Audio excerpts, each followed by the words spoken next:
ఇంకో దేశంలో అమ్ముకోవడానికి హద్దులు ఆటంకం ఉండకూడదు.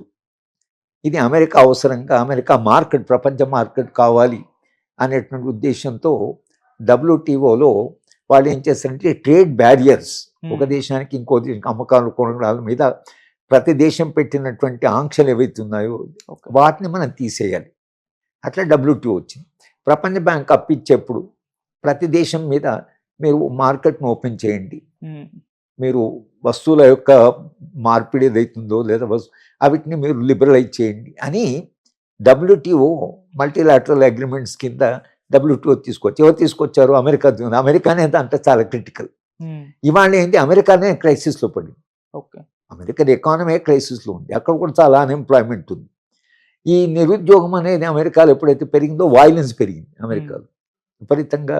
అక్కడ ఎందుకంటే ప్రజలకు ఆయుధం కలిగి ఉంచే హక్కు ఉంది కాబట్టి విపరీతంగా వైలెన్స్ పెరుగుతుంది, అన్రెస్ట్ పెరుగుతున్నది. దాంట్లో నుంచి ట్రంప్ పుట్టుకొచ్చాడు. ఈ ట్రంప్ పుట్టుకొచ్చి ఈయన ఏం చేశాడు, ఇవన్నీ సరే హద్దులు బ్యారియర్స్ కాదు, మన దేశంలో ఉండేటువంటి సమస్యలే ప్రధానం కనుక మన దేశంలో అన్ఎంప్లాయ్మెంట్ ఉంది, మన వాళ్ళకి ఉద్యోగాలు రావడం లేదు అని అతను ఈ అన్ఎంప్లాయ్మెంట్ను తీసుకొని అమెరికాలో ఉండేటువంటి ప్రిజుడిసెస్ను కూడా ఉపయోగించి ఏం చేశాడంటే, నేను అధికారం ఇస్తే నేను అమెరికా వాడే ప్రథమం అంటే కనుక immigration. President Kennedy nation of immigrants అని ఒక పుస్తకం రాశాడు. అంటే మొత్తంగా అంత వలసవాదులే అక్కడ. అమెరికాలో వచ్చిన వాళ్ళు రెడ్ ఇండియన్స్ ఒరిజినల్, మిగతా వాళ్ళంతా యూరోపియన్సే, వేరే దేశం నుంచి వచ్చిన వాళ్ళే. కానీ వేరే దేశం నుంచి వచ్చినటువంటి వాళ్ళే ఒక దేశంగా ఏర్పడ్డారు, ఒక బలమైన దేశంగా ఏమర్చింది. హ్యూజ్ కాంటినెంట్, రిసోర్సెస్ ఉన్నాయి, చాలా కష్టపడి పనిచేసే వాళ్ళు అక్కడికి వెళ్ళారు. అప్పటి నుంచి వాళ్ళు ఏం చేశారంటే బయట నుంచి ఎవరైనా రావచ్చు, బయట నుంచి ఎవరు అమెరికాకు పనికి వస్తారో అటువంటి మన నుంచి ఇంజనీర్స్, డాక్టర్స్ అందరూ కట్టుకొని అక్కడికి వెళ్ళారు. లక్షలాది మంది అమెరికాకు వెళ్ళిపోయారు. ఎందుకంటే అక్కడ అవసరాలు తీరుతాయి, సంపద. తర్వాత ఎక్స్చేంజ్లో మీరు ఇప్పుడు అక్కడ $1,00,000 అంటే ఇప్పుడు 86 లక్షలు ఇండియన్ కరెన్సీ. చాలు ఓ లక్ష సంపాదిస్తే 86 లక్షలు అవుతుంది ఇండియన్. ఈ దీంతో మన వాళ్ళు అక్కడికి వెళ్ళిపోయారు. ఇప్పుడేమైంది, అమెరికాలోనే అన్ఎంప్లాయ్మెంట్ వచ్చింది, అమెరికన్ వైట్ పీపుల్లో అన్ఎంప్లాయ్మెంట్ వచ్చింది. కాబట్టి ఆయన అప్పుడు పిలిచినప్పుడేమో అభివృద్ధి, అమెరికా వేగంగా అభివృద్ధి చెందాలి, తమ వస్తువులను ప్రపంచం అంతా అమ్ముకోవాలి. కానీ జరగడం ఏంటంటే చైనా దాని నుంచి చాలా బెనిఫిట్ అయింది అమెరికా. ఇంకా చైనా కన్జ్యూమర్ గుడ్ ప్రొడ్యూస్ చేస్తారు. వాళ్ళు మన గాలిపటాల దగ్గర నుంచి, క్రాకర్స్ దగ్గర నుంచి, చిన్న చిన్న మందుల దగ్గర నుంచి విపరీతంగా వాళ్ళ ప్రొడక్షన్ ఉంది.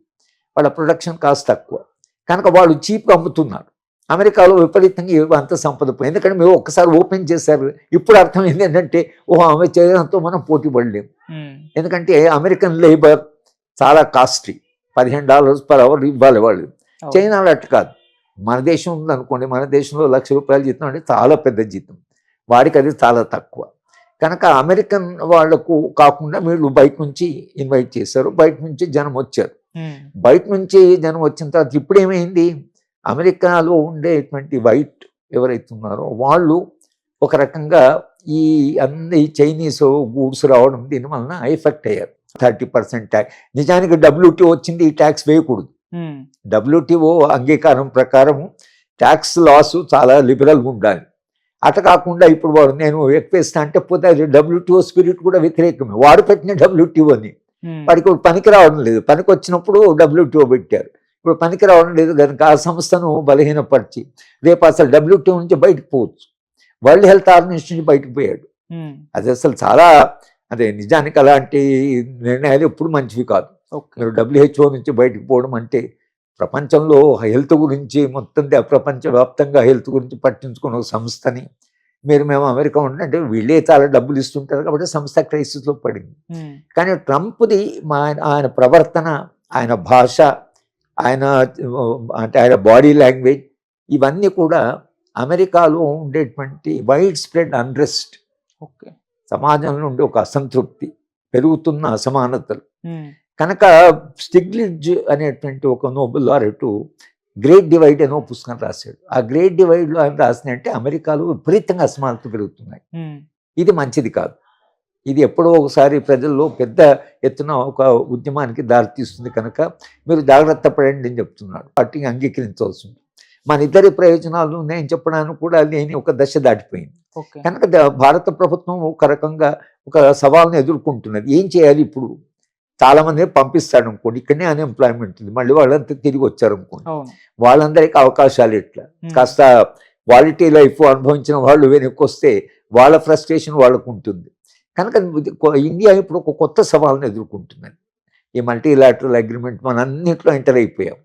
కానీ రేపు దాంట్లో ఒకళ్ళు అమెరికా బయటకు వచ్చి మనం కూడా బయటకు వస్తే దాంట్లోంచి, లేదా బయటికి రావాల్సిన అవసరం వస్తే, అప్పుడు దేశ పరిస్థితి ఏమిటి అనేది కొత్త సవాల్ని మనం ఎదుర్కొంటున్నాం. మరి మన నెగోషియేషన్ ద్వారా చైనా ఎలాగో ఆయన చైనా మీద చాలా ఆగ్రహంగా ఉన్నాడు, ఎందుకంటే చైనా వస్తువులు కనుక చైనాకు వ్యతిరేకంగా భారతదేశాన్ని కొంత మొబిలైజ్ చేయడం, వీళ్ళిద్దరికీ కొంత అంటే మా తేడాలు ఉన్నాయి, లేదా ఒక కన్ఫ్రాంటేషన్ ఉంది. కాబట్టి అట్లా భారతదేశాన్ని కొంత బలపడదాం అని ఒకవేళ ట్రంప్ అనుకుంటే ఇండియా కొంత బెనిఫిట్ జరుగుతుంది. కానీ ట్రంప్ ఎట్లా ఆలోచిస్తాడో ఎవరికి తెలియదు. ఆయన రేపేం నిర్ణయం తీసుకుంటాడో తెలియదు. చాలా అన్ప్రెడిక్టబుల్ అయిపోయింది. ఈ అన్ప్రెడిక్టబిలిటీ ఆఫ్ ట్రంప్ ఇది అన్ప్రెడిక్టబిలిటీ ఆఫ్ ఎకానమీ. ఓకే.